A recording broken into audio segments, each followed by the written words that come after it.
નમસ્કાર મિત્રો, આપ સૌનું હાર્દિક સ્વાગત છે અમારી યુટ્યુબ ચેનલ અતુલ ચાવડા એજ્યુકેશનમાં।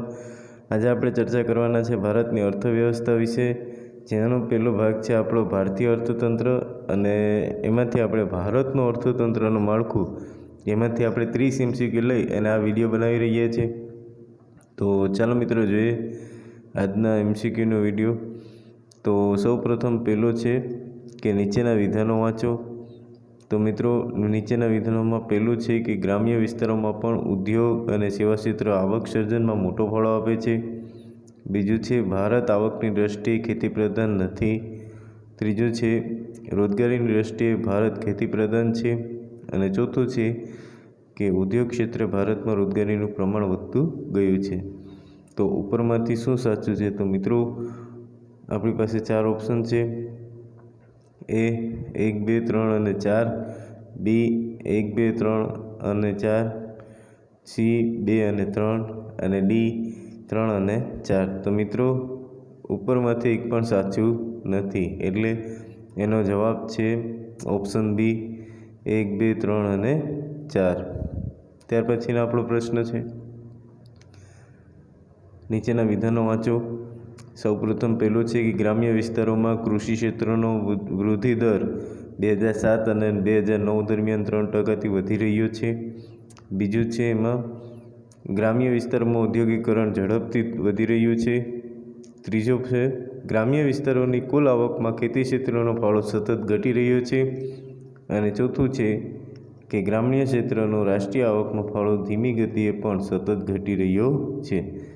તો ઉપરમાંથી શું સાચું છે? તો આપણી પાસે ઓપ્શન છે, ઓપ્શન એ 1, 2, 3 અને 4, ઓપ્શન બી 1 અને 3, ઓપ્શન સી 2 અને 3 અને ઓપ્શન ડી 3 અને 4। તો મિત્રો એનો સાચો જવાબ છે ઓપ્શન એ 1, 2, 3 અને 4। આમાંથી એક પણ સાચું નથી। ત્યાર પછીનો આપણો પ્રશ્ન છે, 1950 અને 51માં રાષ્ટ્રીય આવકમાં સરકારી ક્ષેત્રનો ફાળો કેટલો હતો? તો મિત્રો આપણી પાસે 4 ઓપ્શન છે, તો યાદ રાખજો 1950 અને 51માં 48.6%, બી છે 7.60%, સી છે 33.2% અને ડી છે 12%।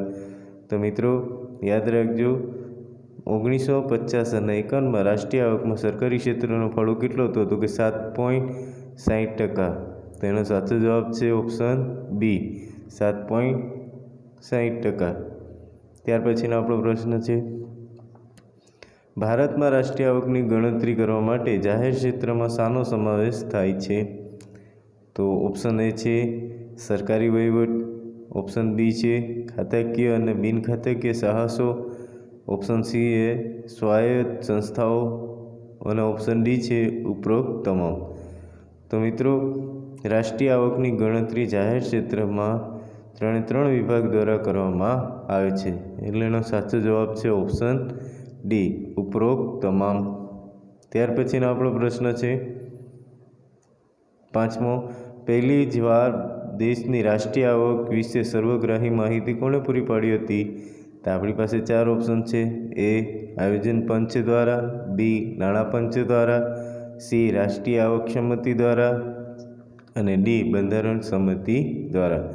તો મિત્રો યાદ રાખજો કે પહેલી જ વાર રાષ્ટ્રીય આવક વિશે સર્વગ્રાહી માહિતી કોણે પૂરી પાડી હતી? તો કે રાષ્ટ્રીય આવક સમિતિ દ્વારા। તેનો સાચો જવાબ છે ઓપ્શન સી રાષ્ટ્રીય આવક સમિતિ દ્વારા। ત્યાર પછીનો આપણો પ્રશ્ન છે 6થો, રાષ્ટ્રીય આવક સમિતિની સ્થાપના કયા વર્ષમાં થઈ હતી? તો મિત્રો આપણી પાસે 4 ઓપ્શન આપેલા છે। એ 1954, બી 1949માં, સી 1947માં અને ડી 1960માં। તો મિત્રો યાદ રાખજો કે રાષ્ટ્રીય આવક સમિતિની સ્થાપના કયા સાલમાં થઈ હતી? તો કે 1949માં। તેનો સાચો જવાબ છે ઓપ્શન બી 1949માં। ત્યાર પછીનો આપણો પ્રશ્ન છે 7મો, ખરીદી શક્તિની સમાનતા પીપીપીની રીતે ભારતનું અર્થતંત્ર 2015માં જીડીપીના સંદર્ભમાં દુનિયામાં કેટલું સ્થાન ધરાવતું હતું? તો મિત્રો યાદ રાખજો જ્યારે 2015માં પૂછવામાં આવે તો એમાં ખાસ ધ્યાન આપજો। તો ઓપ્શન એ છે પ્રથમ, ઓપ્શન બી છે ત્રીજું, ઓપ્શન સી એ 7મું અને ઓપ્શન ડી છે 9મું. તો મિત્રો યાદ રાખજો કે એનો સાચો જવાબ શું છે તો કે 7મું, કે 2015માં ભારતીય અર્થતંત્રમાં ક્ષમતા ખરીદી શક્તિની સમાનતામાં જીડીપી કેટલું હતું તો કે દુનિયામાં 7મું સ્થાન ધરાવતું હતું. ત્યાર પછીનો આપણો પ્રશ્ન છે, ટેલિફોન સેવા એ સરકારનું કેવું સાહસ છે? તો આપણી પાસે 4 ઓપ્શન છે. એ સામાજિક, બી ખાતાકીય, સી બિનઆર્થિક અને સી બિનખાતાકીય. તો મિત્રો યાદ રાખજો કે ટેલિફોન સેવા એ સરકારનું કેવું સાહસ છે તો કે ઓપ્શન ડી બિનખાતાકીય. ત્યાર પછીનો આપણો પ્રશ્ન છે 9મો પ્રશ્ન, 2008 અને 2009માં 2004 અને 5ના ભાવોએ ખેતી ક્ષેત્રનો ફાળો રાષ્ટ્રીય આવકમાં કેટલો હતો? તો મિત્રો આપણી પાસે 4 ઓપ્શન છે. એ 40%, ઓપ્શન બી છે 52%, ઓપ્શન સી છે 12% અને ઓપ્શન ડી છે 47%. તો મિત્રો યાદ રાખજો કે 2008 અને 2009માં 2004 અને 5ના ભાવોએ ખેતી ક્ષેત્રનો ફાળો રાષ્ટ્રીય આવકમાં કેટલો હતો તો કે 12%. તો મિત્રો યાદ રાખજો કઈ સાલમાં? 2008 અને 2009માં. ત્યાર પછીનો આપણો પ્રશ્ન છે 10મો, 1990 અને 2007 દરમિયાન સેવા ક્ષેત્રમાં જીડીપીનો સંચિત વાર્ષિક વૃદ્ધિ દર કેટલો હતો? તો ઓપ્શન એ છે 7.87%, ઓપ્શન બી છે 5.0%, ઓપ્શન સી છે 10.47% અને ડી છે 6.63%. તો મિત્રો યાદ રાખજો કે 1990થી લઈ અને 2007 દરમિયાન સેવા ક્ષેત્રે જીડીપીનો સંચિત વૃદ્ધિ દર વાર્ષિક વૃદ્ધિ દર એટલે કે વધારો કેટલો હતો તો કે 7.87%. યાદ રાખજો મિત્રો સાલ ખાસ 1990થી લઈ અને 2007 સુધી. ત્યાર પછીનો આપણો 11મો પ્રશ્ન છે, 1999 અને 2000 દરમિયાન ગ્રામીણ ક્ષેત્રનો ફાળો રાષ્ટ્રીય આવકમાં કેટલા ટકા હતો? તો મહત્ત્વનો પ્રશ્ન બની જાય છે. તો ઓપ્શન આપણે જોઈ લઈએ કે ઓપ્શન એ છે 51.7%, બી છે 62.4%, સી છે 48.3% અને ડી છે 45.7%. તો મિત્રો એનો સાચો જવાબ છે ઓપ્શન સી 48.3%. કઈ સાલમાં? તો કે 1999 અને 2000 દરમિયાન ભારતના એટલે કે ગ્રામ્ય ક્ષેત્રનો રાષ્ટ્રીય આવકમાં ફાળો કેટલા ટકા હતો તો કે 48.3%. ત્યાર પછીનો 12મો પ્રશ્ન છે, 1999 અને 2000માં શહેરી વિસ્તારનો રાષ્ટ્રીય આવકમાં કેટલા ટકા ફાળો હતો? તો મિત્રો આપણી પાસે ઓપ્શન છે એ 48.3%, બી 51.7%, સી 62.4% અને ઓપ્શન ડી 37.6%. તો મિત્રો યાદ રાખજો કે 1999 અને 2000માં શહેરી ક્ષેત્રનો રાષ્ટ્રીય આવકમાં કેટલા ટકા ફાળો હતો તો કે 51.7%. તેનો સાચો ઓપ્શન છે બી 51.7%. ત્યાર પછીનો 13મો પ્રશ્ન છે, ઉદ્યોગ ક્ષેત્રમાં 2007 અને 8માં રોજગારીનું પ્રમાણ કેટલું હતું?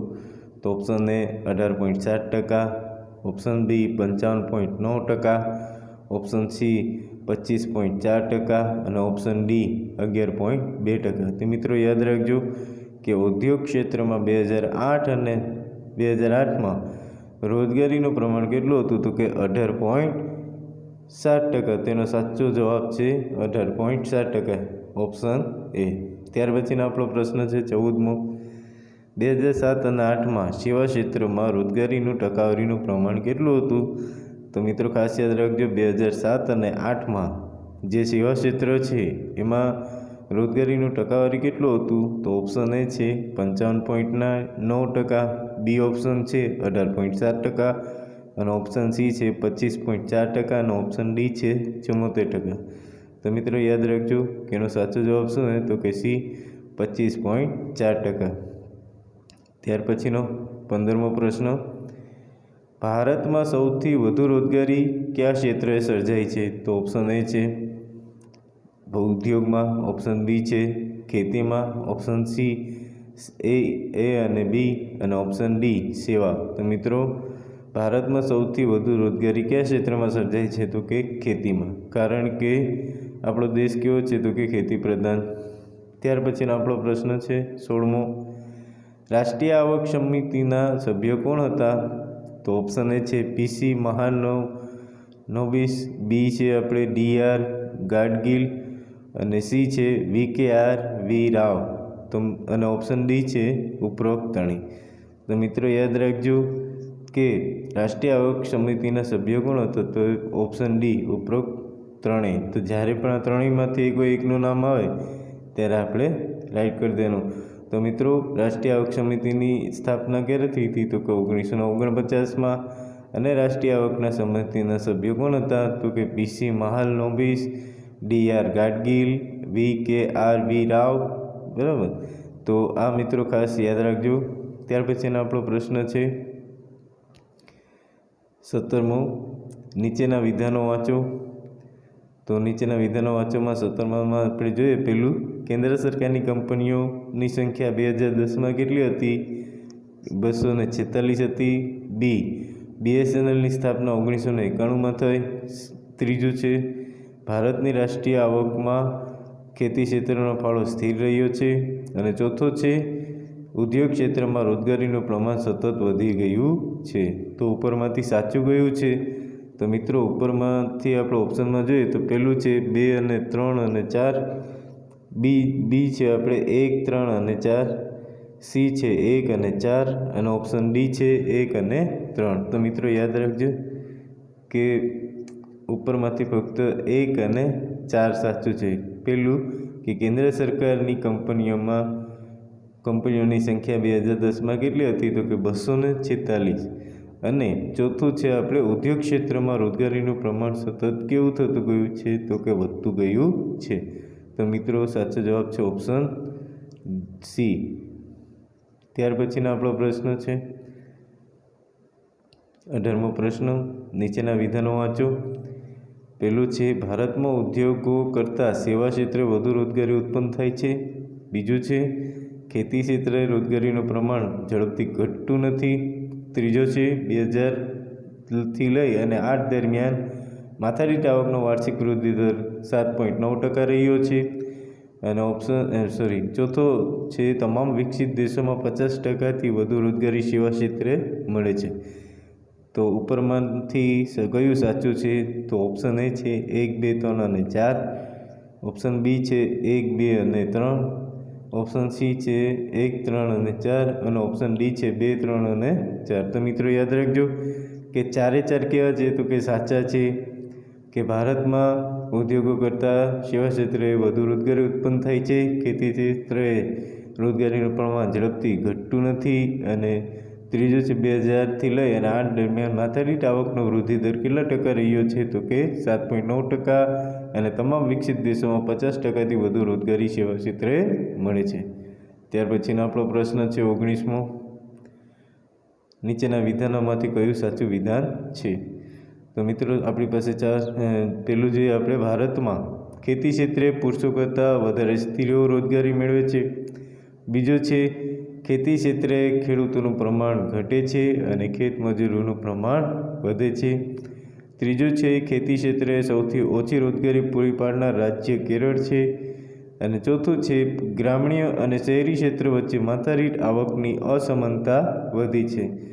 તો મિત્રો આમાંથી આપણો ઓપ્શન જોઈએ તો પહેલો છે 1, 2 અને 3 જ સાચા છે.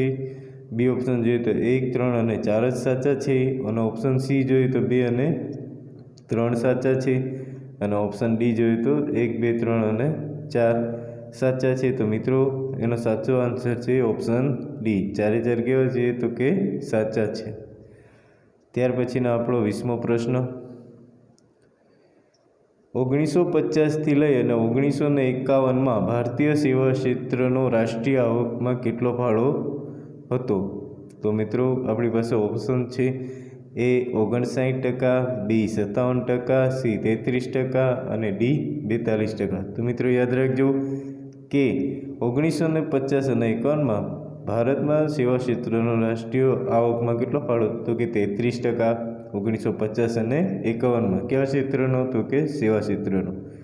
ત્યાર પછીનો આપણો પ્રશ્ન છે 2012માં સેવા ક્ષેત્રનો ફાળો ભારતની જીડીપીમાં કેટલા ટકા હતો?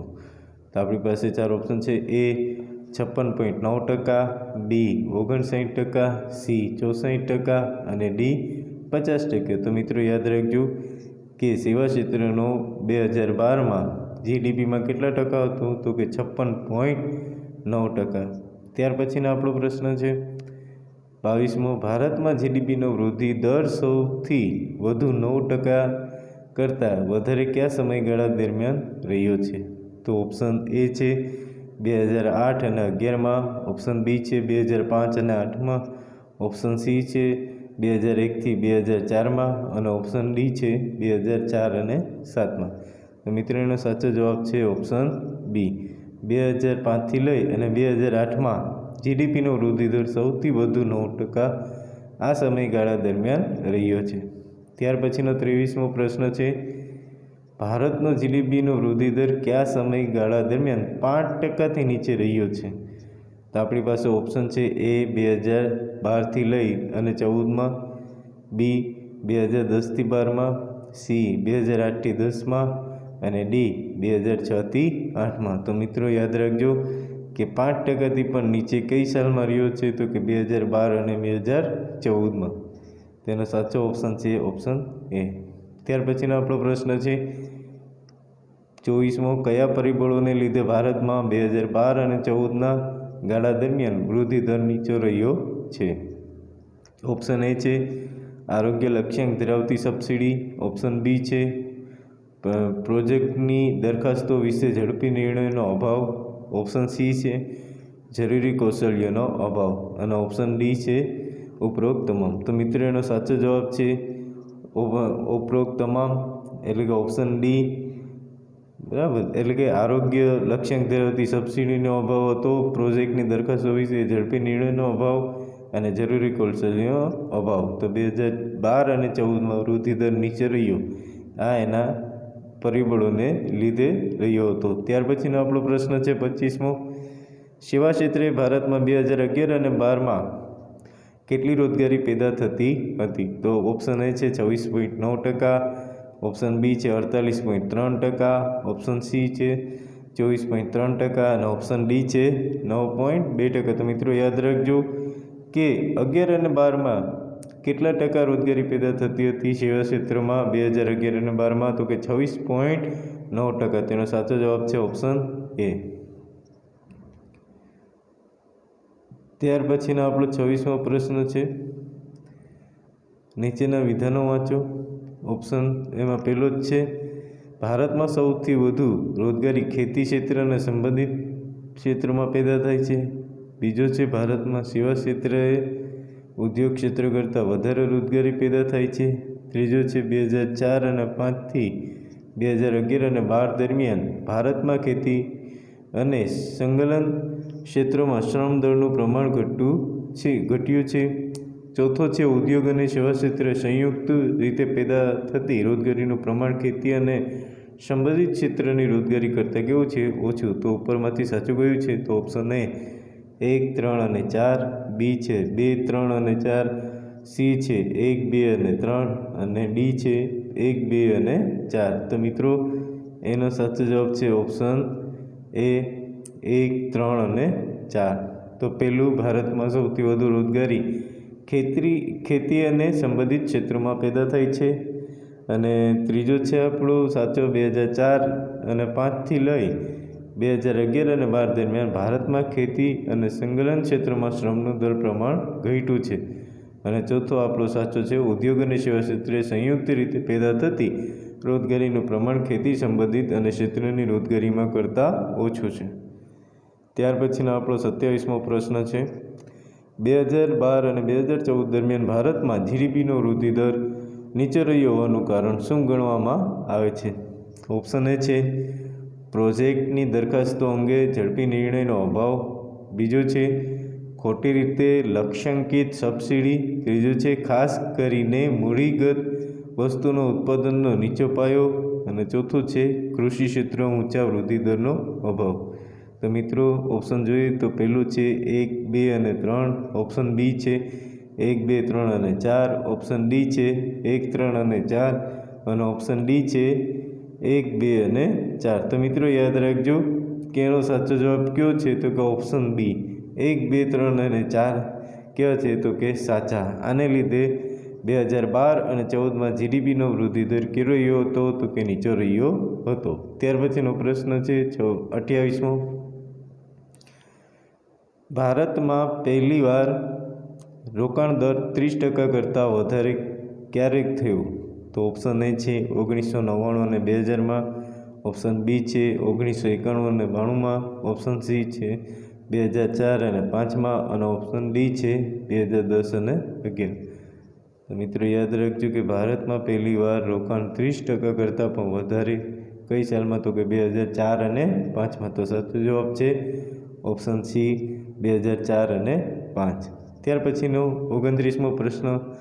ભારતમાં 1990 અને 91થી લઈ અને 2003 અને 4 સુધી રોકાણનો દર કેટલો રહ્યો હતો તો આપણી પાસે ઓપ્શન છે એ 24.5%, ઓપ્શન બી છે 28.5%, સી છે આપણે 29.7% અને ડી છે 35.4%. તો મિત્રો યાદ રાખજો કે 1990 અને 91થી લઈ અને 2003 અને 4 સુધી રોકાણનો દર કેટલો રહ્યો હતો તો કે 24.5%.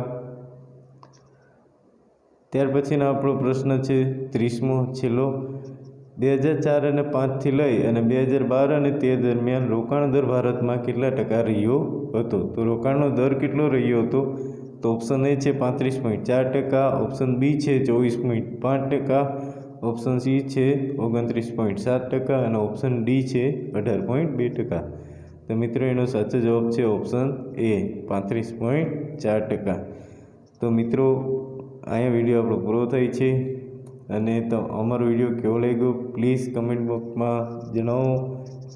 જો અમારો વિડીયો ગમે તો પ્લીઝ લાઈક આપો અને જો તમે અમારી યુટ્યુબ ચેનલ ઉપર નવા હોય તો પ્લીઝ આ ચેનલને સબસ્ક્રાઈબ કરો, શેર કરો તમારા મિત્રો જોડે, જેથી કરીને એ લોકોને પણ પરીક્ષાલક્ષી ઉપયોગી થાય. તો વિડીયો જોવા બદલ સૌનો આભાર. Thank you.